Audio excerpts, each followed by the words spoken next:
શ્રી ગણેશાય નમઃ. મિત્રો, આપ જોઈ રહ્યા છો યુટ્યુબ, જેમાં અમારી ચેનલ શિવશક્તિ ગોવિંદમાં આપનું હાર્દિક સ્વાગત છે. આજે આપણે આ વિડીયોમાં માં હિંગળાજ માની વ્રત કથા વિશે જાણીશું. માં હિંગળાજ માનું વ્રત કોઈપણ શુભ માસના પ્રથમ ગુરુવારથી કરી શકાય છે. કારતક કે ભાદરવા માસમાં આ વ્રત શરૂ ન કરવું. આ વ્રત 9 ગુરુવારનું હોય છે. ગુરુવારને દિવસે ઘરની કોઈપણ દિવાલ પાસે એક પાટલો મૂકી તેના પર લાલ વસ્ત્ર પાથરી માં હિંગળાજની છબીની ઉત્તરાભિમુખ સ્થાપના કરો.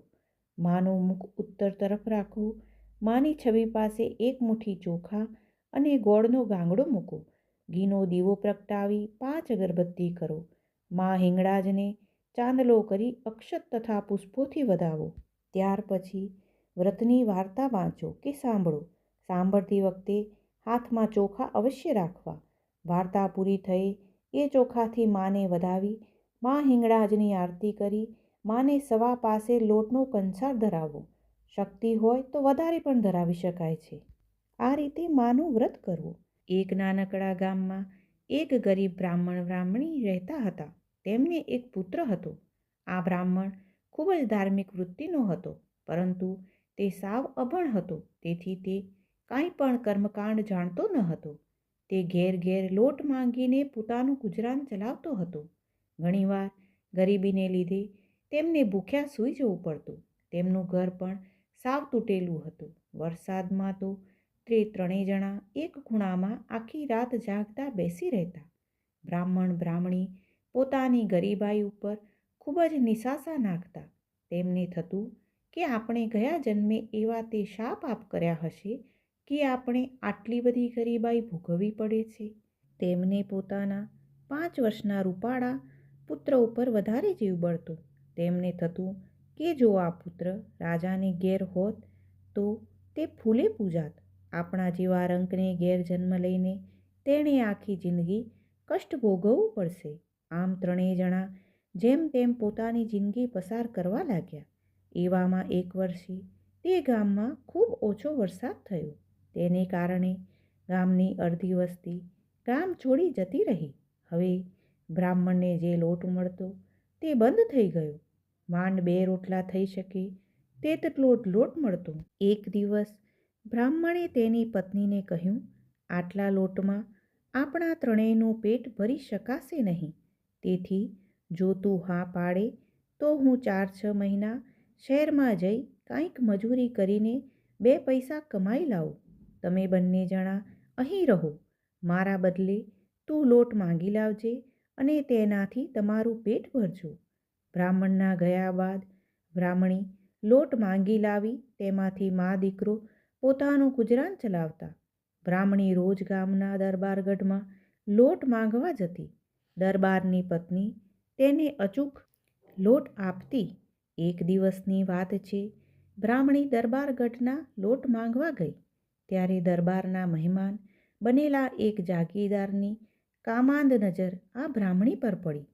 સાદા વસ્ત્રોમાં સુંદર દેખાતી બ્રાહ્મણી પર જાગીરદાર મોહિત થઈ ગયો. તેણે ખવાસને બોલાવી બ્રાહ્મણી વિશે બધી વિગત જાણી લીધી.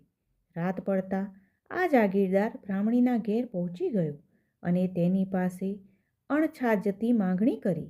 આ સાંભળી બ્રાહ્મણી તો પ્રથમ ડઘાઈ જ ગઈ. પછી તે ગુસ્સે થઈ બોલી, હું ગરીબ જરૂર છું, પણ આ શરીરના સોદા કરનારી નથી. હાથ તો લગાડી જો મને. જાગીરદારે વિચાર્યું કે અહીં ધાક ધમકી નહીં ચાલે. તેણે નાણાંની લાલચ આપી, પરંતુ બ્રાહ્મણી એકની બે ન થઈ. તે તો જોર જોરથી બૂમો પાડવા લાગી. એટલે જાગીરદાર તેને ધમકી આપતા બોલ્યો, કાલે સવારે તને આખા ગામમાં બેઆબરૂ કરીને જ જંપીશ. પછી તું ક્યાં જઈશ? આમ કહી તે ચાલતો થયો.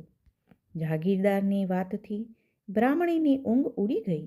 તેણે વિચાર્યું કે સત્તા આગળ શાણપણ નકામું છે. તે ધનવાન છે એટલે લોકો તેની જ વાત માનશે અને તે બળજબરીથી મારી ઇજ્જત લૂંટી જશે તો મારે તો આત્મહત્યા કરવાનો વારો આવશે. આમ વિચારી બ્રાહ્મણીએ તો રાતોરાત ગામ છોડી દીધું. તે પોતાના 5 વર્ષના પુત્રને ઊંઘમાંથી ઉઠાડી લઈ નીકળી ગઈ. અંધારી રાતે વગડાની કેડી પર મા દીકરો ચાલવા લાગ્યા. વગડાની કેડી પર બંને જણાના પગમાં ખૂબ જ કાંટા વાગવા લાગ્યા. જ્યારે તેનું બાળક રડીને માને વિનવવા લાગ્યો, "મા, મારાથી હવે ચલાતું નથી, પગમાં કાંટા વાગે છે." ત્યારે ના છૂટકે બ્રાહ્મણી એક વૃક્ષ નીચે થાક ખાવા બેઠી. તેનો પુત્ર તો થાકને કારણે ભોંય પર જ ઊંઘી ગયો. બ્રાહ્મણી પણ તેની બાજુમાં ઊંઘી ગઈ. અચાનક ઊંઘતી બ્રાહ્મણીનો પગ ત્યાંથી પસાર થતાં એક ઝેરી સાપને અડી ગયો. સાપે ફૂંફાડો મારી બ્રાહ્મણીના પગને દંશ દીધો. બ્રાહ્મણી તો ચીસ પાડી બેઠી થઈ. તેણે સાપને સડસડાટ જતો જોયો. ધીરે ધીરે બ્રાહ્મણીને અંધારા આવવા લાગ્યા. તેણે પોતાનું મોત નજર સામે જોયું. તેને પોતાના પુત્રની ચિંતા થવા લાગી. પરોઢનો ઉજાસ ફેલાયો. ઝેરની અસરને લીધે બ્રાહ્મણી બેહોશ થવા લાગી. અચાનક ભગવાને મા દીકરાની સામે જોયું હોય એમ ત્યાં કેટલાક ભગવા વસ્ત્રધારી સાધુ ત્યાંથી નીકળ્યા. તેઓ જંગલમાં રહેતા હતા. તેમની નજર ઊંઘતા બાળક અને બ્રાહ્મણી પર પડી. બ્રાહ્મણીના મોંમાંથી ફીણ નીકળતા હતા. એનું આખું શરીર લીલું કાચ જેવું થઈ ગયું હતું. સાધુઓ બેભાન બ્રાહ્મણી અને બાળકને પોતાના આશ્રમે લઈ આવ્યા. આશ્રમમાં ગુરુ અને ગુરુ પત્નીએ ઔષધ ગૂંટીને બ્રાહ્મણીને પાયું. લીમડો વાટી પાયો. તેને વારંવાર ઉલટી થતાં તે થોડી વારે ભાનમાં આવી. તેણે અશ્રુભીની આંખે ગુરુ તથા ગુરુપત્નીનો આભાર માની પોતાની વિતક કથા જણાવી. ગુરુપત્નીએ તેને આશ્રમમાં જ રોકી લીધી અને કહ્યું, "બેટી, તું મા હિંગળાજમાનું વ્રત કર. મા તારો હાથ અવશ્ય ઝાલશે. તારા સર્વે દુઃખો દૂર થઈ જશે." ગુરુપત્નીએ બ્રાહ્મણીને વ્રતની વિધિ જણાવી. બ્રાહ્મણીએ ગુરુવારે પ્રાતકાળે સ્નાનથી પરવારી મા હિંગળાજનું વ્રત કરવાનો સંકલ્પ કરી વ્રત શરૂ કર્યું. વ્રતના 2 ગુરુવાર ગયા કે તેનો પરચો બ્રાહ્મણને મળ્યો. નગરમાં મજૂરી કરતો બ્રાહ્મણ સાંજના સમયે 1 મણીકનો સામાન ઉચકીને દુકાને મૂકવા ગયો. તે થાકને કારણે દુકાનના ઓટલા પર થોડીવાર આરામ કરવા બેઠો. તે દુકાન નાની અને ખૂબ જ મામૂલી હતી. એ દુકાને માંડ રડ્યા ખડ્યા 4-5 ગ્રાહકો ખરીદી કરવા આવતા. પણ એ દિવસે એવી ગરાકી થઈ કે તે દુકાનદાર તો ચકિત થઈ ગયો. તેને થયું કે આ બધો પ્રતાપ ઓટલે બેઠેલા માણસનો જ છે. દુકાનદારે તે બ્રાહ્મણને બોલાવી તેના વિશે પૂછપરછ કરી. બ્રાહ્મણે પોતાની ઓળખાણ આપી કહ્યું, "હું તો અહીં આરામ કરવા જ બેઠો છું. હમણાં ચાલ્યો જઈશ." વણિકે તેને પોતાના ઘેર રોકી લીધો. બીજા દિવસે તેને દુકાને બેસાડતા આખો દિવસ ગરાકી વધુ રહી. દુકાનનો પડી રહેલો મોટા ભાગનો માલ વેચાઈ ગયો. 1 મહિનાની કમાણી એક જ દિવસમાં થઈ ગઈ. આથી દુકાનદારે તેને પોતાનો ભાગીદાર બનાવી લીધો. આથી બ્રાહ્મણ તો રાજી રાજી થઈ ગયો. 6 ગુરુવાર થયા એટલામાં તો વાણિયાની દુકાન મોટી પેઢી જેવી થઈ ગઈ. 3-4 વાણોતર પણ ત્યાં કામ કરવા લાગ્યા. બ્રાહ્મણ પાસે થોડું ધન ભેગું થતાં તેને પોતાની પત્ની અને પુત્ર યાદ આવ્યા. તેણે વણિકને પોતાને ગામ જવાની વાત કરી. વણિકે તેને રજા આપી. 9 ગુરુવાર પૂરા થતાં બ્રાહ્મણીએ વ્રત ઉજવવાનું નક્કી કર્યું. ગુરુપત્નીએ તેને 9 સ્ત્રીઓને નગરમાં જઈ આમંત્રણ આપી આવવાનું કહ્યું.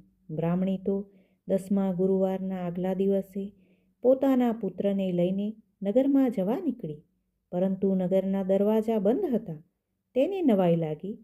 તેણે દરવાનને પૂછતાં તે બોલ્યો, "આ નગરના રાજાનું સાંજે જ અવસાન થયું છે. તેને કોઈ સંતાન નથી.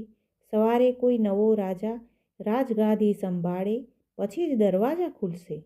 બ્રાહ્મણીએ વિચાર્યું કે આમંત્રણ આપ્યા વિના પાછું જવું નકામું છે. તે તો પોતાના પુત્ર સાથે દરવાજા બહાર સૂઈ ગઈ. સવાર થતાં પ્રધાન, સેનાપતિ અને રાજપુરોહિત તથા રાજ્ય અધિકારીઓની હાજરીમાં પરંપરા પ્રમાણે હાથણીને શણગારી અને તેની સૂંઢમાં કનકનો કળશ મૂક્યો. હાથણી તો ચાલતી ચાલતી બંધ દરવાજા પાસે આવીને ઊભી રહી. પ્રધાને દરવાજો ખોલતા હાથણી બહાર આવી બ્રાહ્મણીના પુત્ર પર કળશ ઢોળ્યો. તરત જ રાજપુરોહિત ત્યાં આવી તે બાળકના કપાળે રાજતિલક કરી તેના માથે રાજમુકટ મૂક્યો. બાળરાજાનો જય જયકાર થવા લાગ્યો. આ જોઈ બ્રાહ્મણી તો ડઘાઈ જ ગઈ. તેની આંખમાંથી હર્ષના આંસુ નીકળી પડ્યા. તે મનોમન હિંગળાજ માને વંદન કરવા લાગી. બ્રાહ્મણીને વસ્ત્રાલંકારોથી સજાવીને અંબાડીમાં બેસાડ્યા.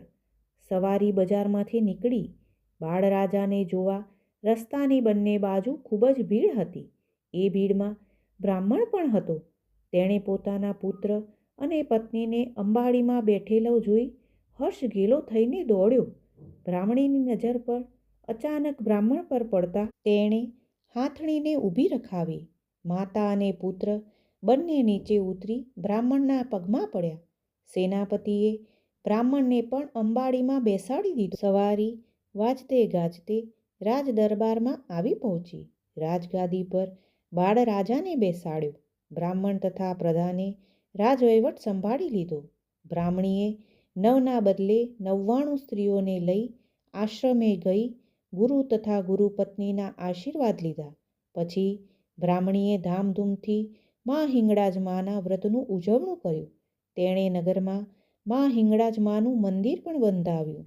હે મા હિંગળાજ, તમે જેવા બ્રાહ્મણ બ્રાહ્મણીને ફળ્યા તેવા તમારા આ વ્રત કરનાર સૌને કોઈને ફળજો.